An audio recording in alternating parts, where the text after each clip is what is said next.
Tikam Samurai 1, dalam Kemelut Revolusi. Episode 6. Alam Takambang jadi guru. Berbulan-bulan setelah itu, ketika suasana sudah agak aman, orang-orang si 7 ladang laweh, kampung Datuk Berbangsa, kembali pulang satu demi satu dari pengungsian mereka. Mereka mendapatkan kuburan-kuburan yang tak beraturan korban pembantaian yang menyebabkan mereka lari mengungsi. Mereka menggali kembali kuburan-kuburan itu, dan menguburkan di pekuburan kaum. Mereka bertanya-tanya tatkala tidak menemukan mayat si bungsu.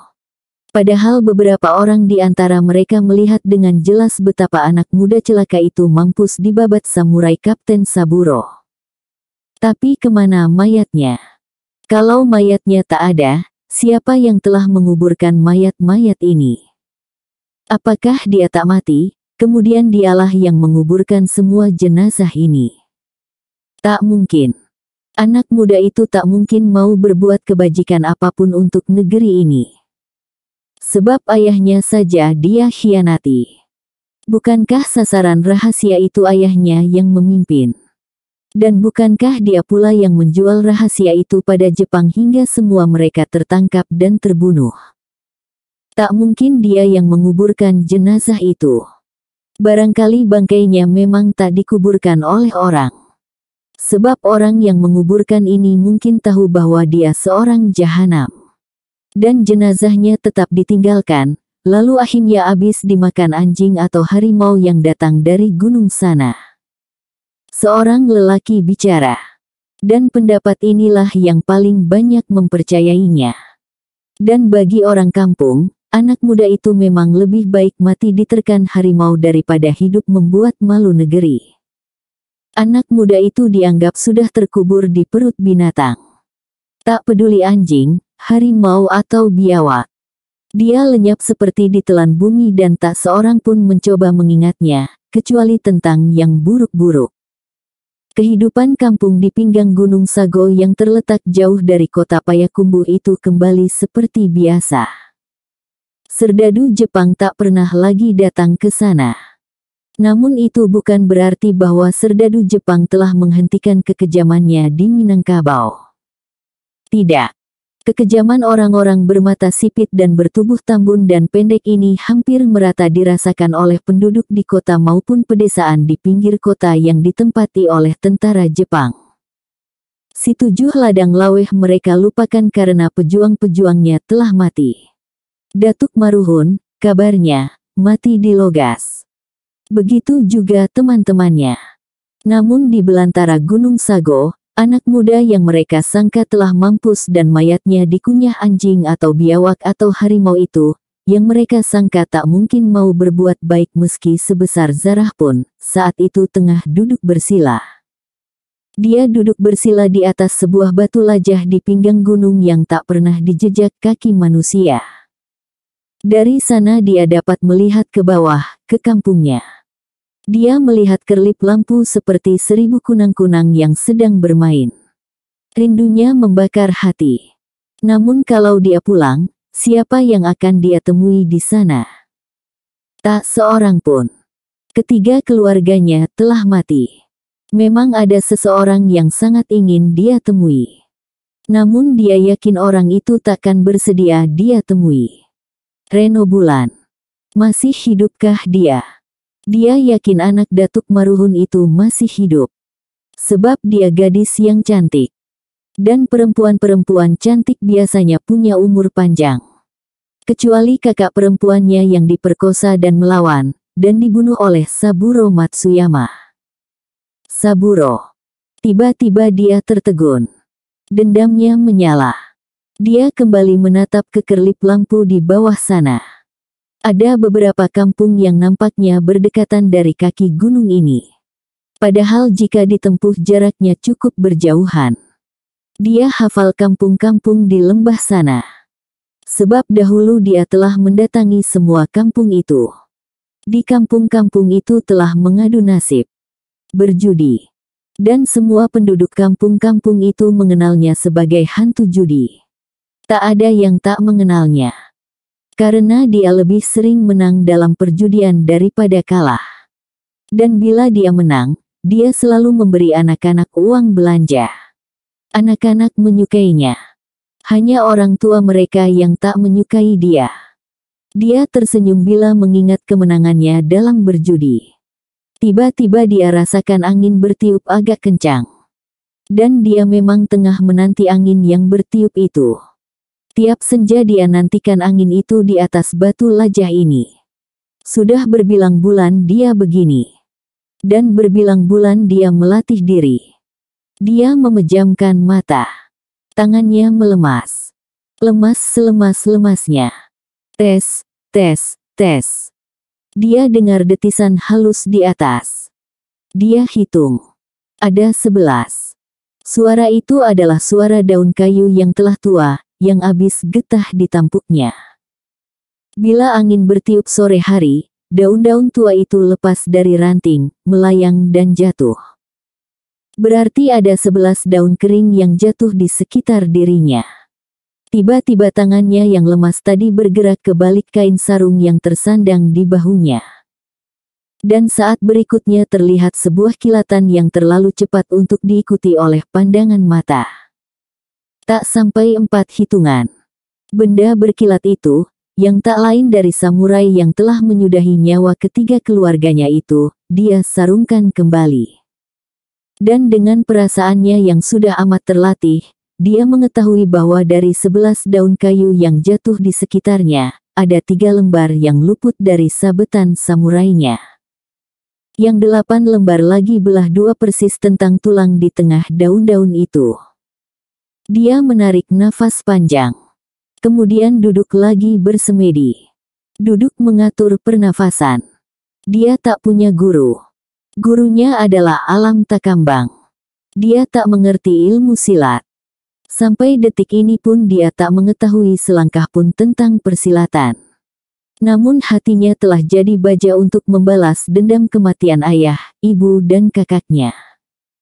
Dia juga akan menuntut balas atas kematian orang kampungnya. Atas perbuatan Jepang membakar kampungnya.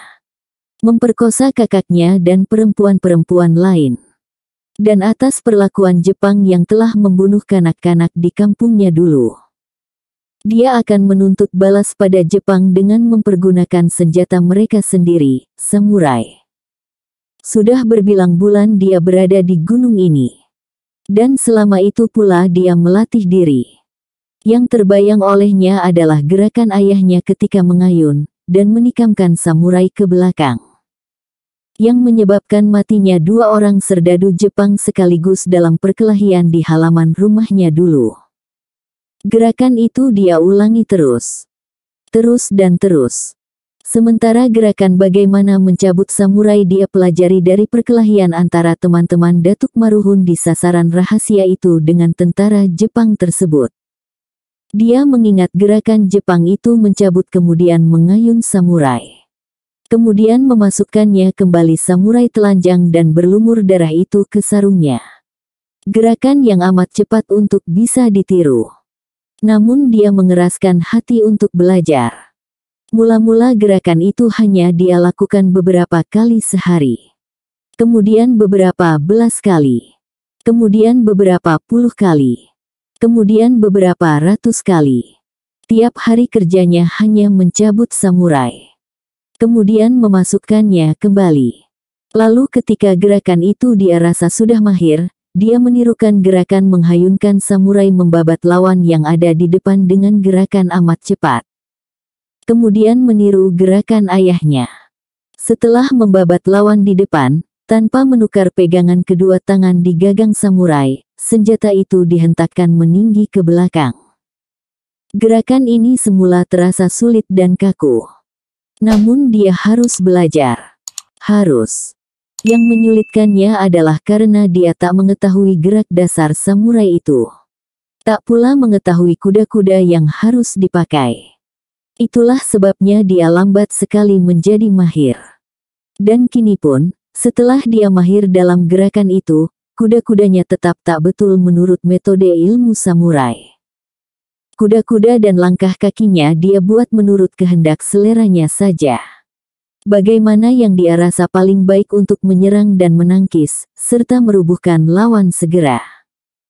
Dia tetap berlatih hari demi hari. Siang hari dia berburu kijang di gunung itu. Caranya mudah sekali. Selama hidup hampir setahun di rimba raya itu, dia sudah hafal di mana kijang-kijang itu minum siang hari. Dia juga tahu dari mana harus mendekati binatang itu. Dia harus tegak di bawah angin, agar bau tubuhnya tak tercium oleh hewan itu. Pagi-pagi dia sudah duluan ke dekat kolam kecil itu. Tiarap di dalam semak rendah. Diam di sana seperti pohon mati. Tapi suatu hari dia mendapat cobaan. Yang datang minum ke sana bukannya kijang tetapi macan tutul. Hewan ini datang justru dari atas pohon di mana si bungsu sedang tiarap di bawahnya. Macan itu segera mengetahui kehadirannya. Dia menerkam si bungsu. Namun bagi si bungsu kecepatan macan ini tak ada artinya dibanding kecepatan yang telah dia miliki dalam mencabut dan mempergunakan samurai. Dia malah tetap berbaring diam ketika macan itu meloncatinya. Ketika tinggal sedepa lagi, saat itulah tangannya bergerak. 2 kali dia menghayung tangan, saat berikutnya samurainya masuk kembali ke sarangnya bersamaan dengan rubuh dan terpotong duanya tubuh macan tutul itu. Padahal dia masih setengah berbaring. Lagi pula, itulah pertama kali dia mempergunakan samurai rampasannya terhadap makhluk bernyawa. Siang itu dia tak makan daging kijang, melainkan makan daging macan tutul. Daging macan itu dia bakar. Api dia bikin dengan mengadu 2 buah batu kuat-kuat. Namun kecepatan menghantam macan yang datang menerkam belumlah dapat dijadikan ukuran. Terkaman macan yang bertubuh besar itu tetap saja lambat bila dibandingkan misalnya dengan terbangnya lalat. Inilah yang dia pelajari setelah itu. Sisa bangkai macan mengundang banyak lalat ke dekatnya. Dia memejamkan mata, memusatkan konsentrasi. Ada perbedaan mencolok antara ayahnya belajar silat dengan dirinya belajar kini. Ayahnya dulu belajar silat sekedar untuk penjaga diri.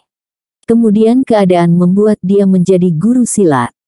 Kadar kesungguhan kurang tinggi.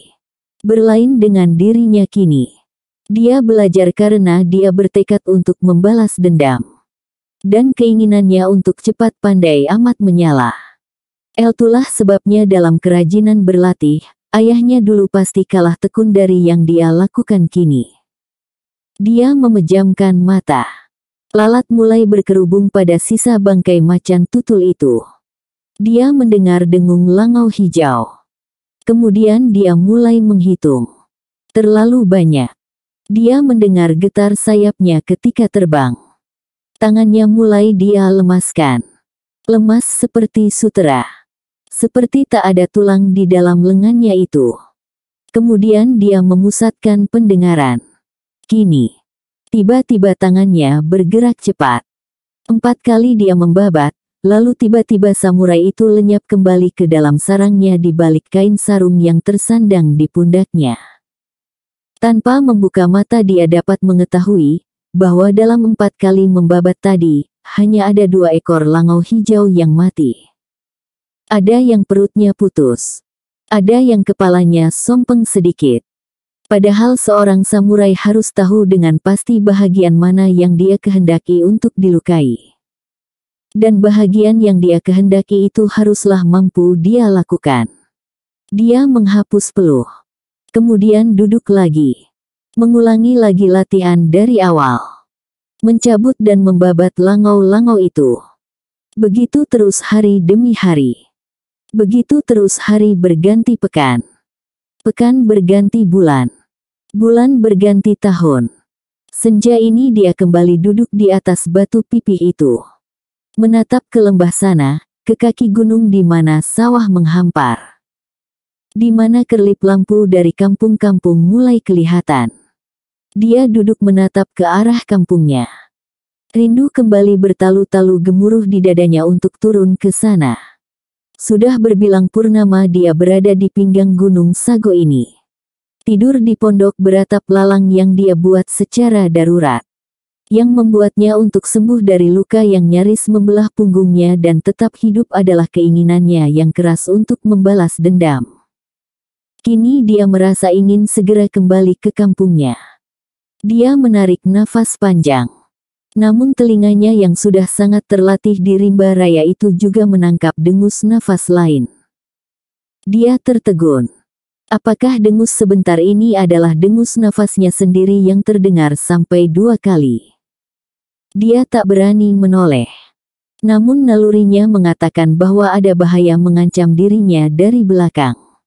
Tapi bahaya apakah itu? Kenapa dia tak mengetahuinya? Sudah belasan purnama dia duduk di sini. Setiap ada yang bergerak mendekati tempatnya ini, bahkan kupu-kupu yang terbang ringan pun, akan segera dia ketahui. Semua itu berkat latihan konsentrasinya selama ini. Secara insting tubuhnya juga bersiap untuk menerima setiap kemungkinan yang tak diingini.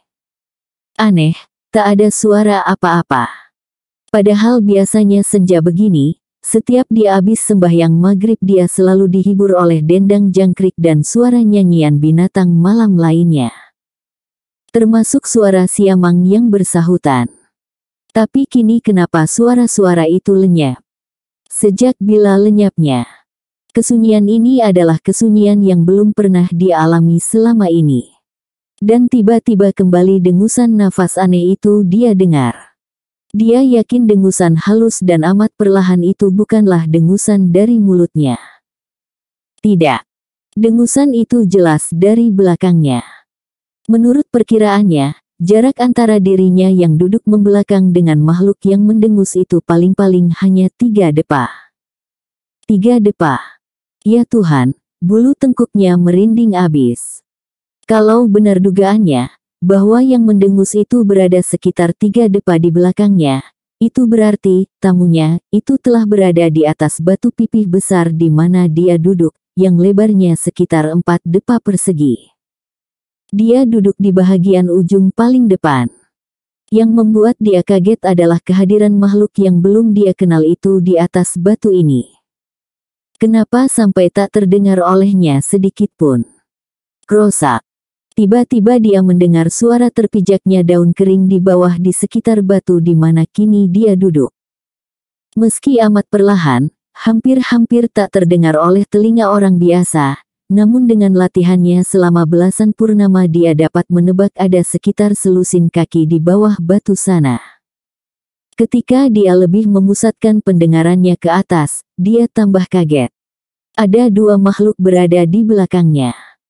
Satu di kiri, satu di kanan. Manusiakah? Darahnya mengencang. Tangannya melemas. Siapakah yang ada di belakang? Dia bertanya tanpa menoleh. Bersambung ke episode 7. Harimau jadi-jadian.